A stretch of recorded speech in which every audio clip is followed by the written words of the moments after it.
bass fishing. It's one of Bill Dance's favorite things to do. Passing his knowledge of angling to others is another of his favorite things to do.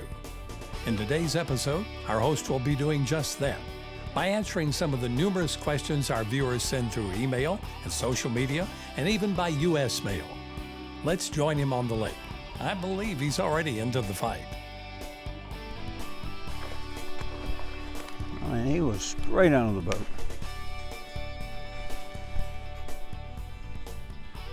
Strong too.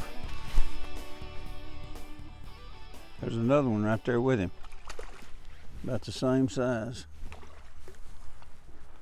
Big old long Jesse there, ain't it? Woo! Toodaloo. Why are so many big bass caught on slow-moving lures? That's a pretty good question. Well, there are two key reasons, and there are two good reasons. Largemouth bass are not tailored to long pursuit, meaning they're not going to do the 100-yard dash to get a snack. And secondly, and perhaps most importantly, is limited strike speed. Now, researchers at Florida State studied the largemouth bass to determine how increasing body size affected jaw physiology and feeding behavior. Although jaw structure increases proportionately as size increases, larger bass open and close their mouths slower than smaller bass. This produces a slower overall strike speed and larger fish. According to research, the strike of a 5-pound bass takes 50% longer than that of a 1-pound bass. Strike speed continues to decrease as the bass size increases. Based on this study, when fishing for large bass, it might be smart to wait a second or two before setting the hook.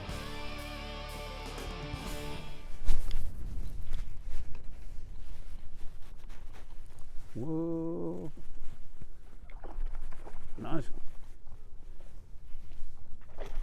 Wow.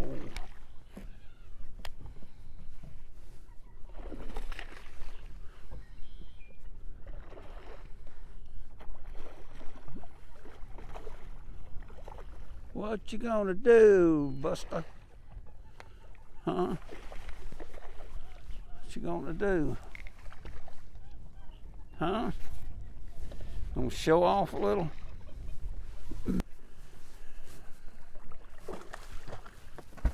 Big pretty thing. Threw my worm off, didn't you? That's okay, I got some more. 16 of them in a bag.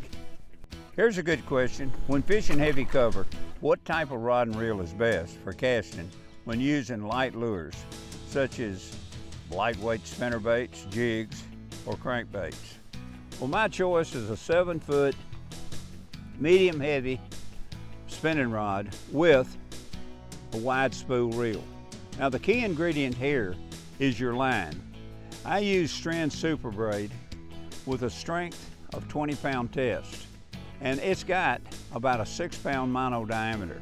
Now, the thinner diameter braid allows you to cast little 1/8 lures at the same distance as you could with a 1/4 or a 3/8 ounce lure. Now, the reason is that the thin diameter spins off the wide spool so much easier and so much faster with the long rod. And what else the long rod does, it gives you added power when needed to make a long cast. Plus, it helps in fighting a fish out of thick cover. Now, that's very, very important.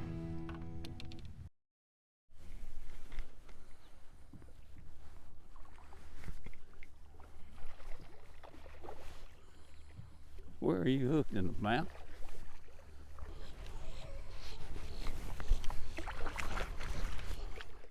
All right, come here.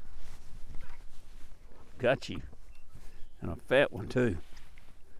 Easy.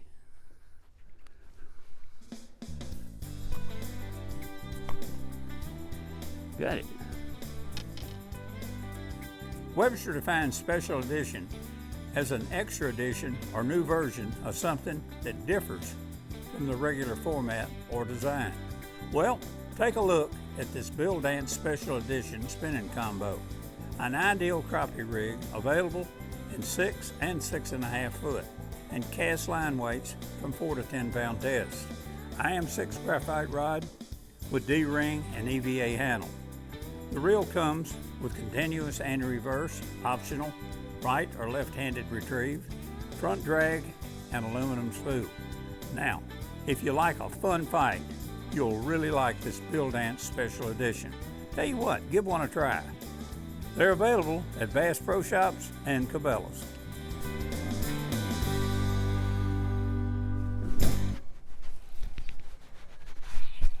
Whoa. Ah.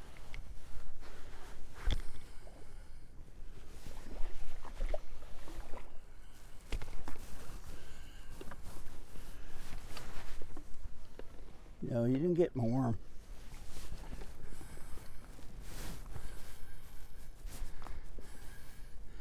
I got it back. Pretty sick little guy.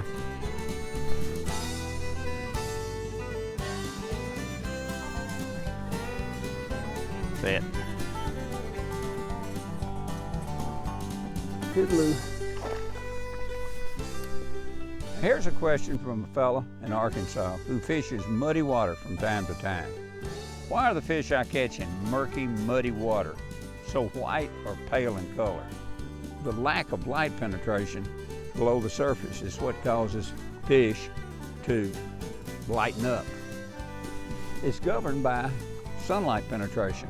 A bass has color cells positioned at various levels in the top layer of the skin as well as in the bottom of the skin. These cells contain pigments, and color changes can be produced from influences in the environment. The cells contain elements that catch the light and then emit sheens, including gold, greenish colorations, and pale images. When a fish is exposed to either muddy or deep clear water, its coloration will usually become very pale. A lack of light penetration is the culprit. One right there. No, fish is coming up with it.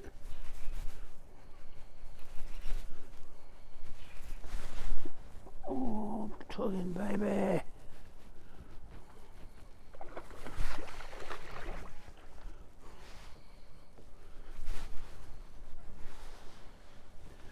They just love to go into that boat. I guess it's just this darkness. Oh, baby.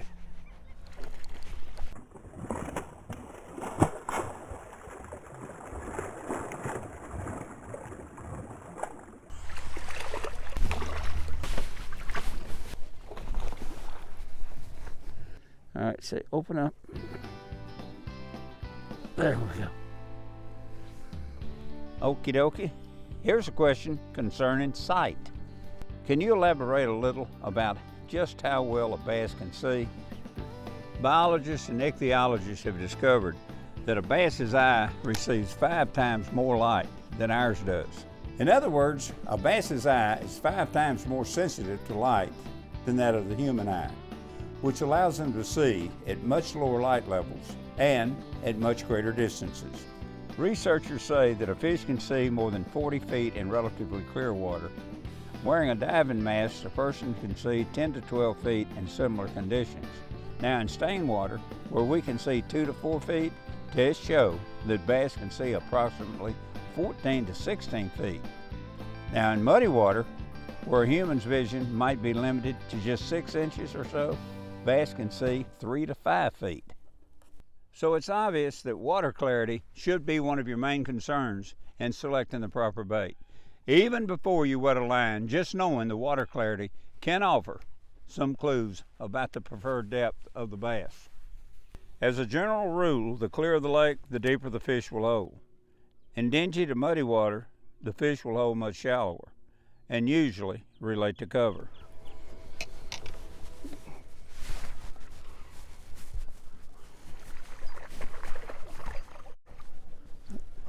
Hard pulling fish.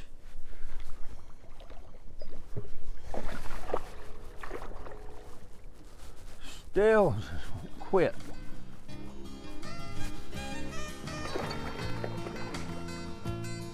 Woo! Oh get that hook out of you. One time. You got that?